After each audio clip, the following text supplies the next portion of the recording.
நிலவினில் இருக்கின்ற களங்கத்தை இவளது பெருவிரல் உடைத்து விடும்.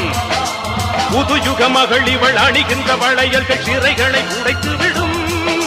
நிலவினில் இருக்கின்ற களங்கத்தை இவளது பெருவிரல் உடைத்து விடும். புதுயுக மகள் இவள் அணிகின்ற வளையல்கள் சிறைகளை உடைத்து விடும்.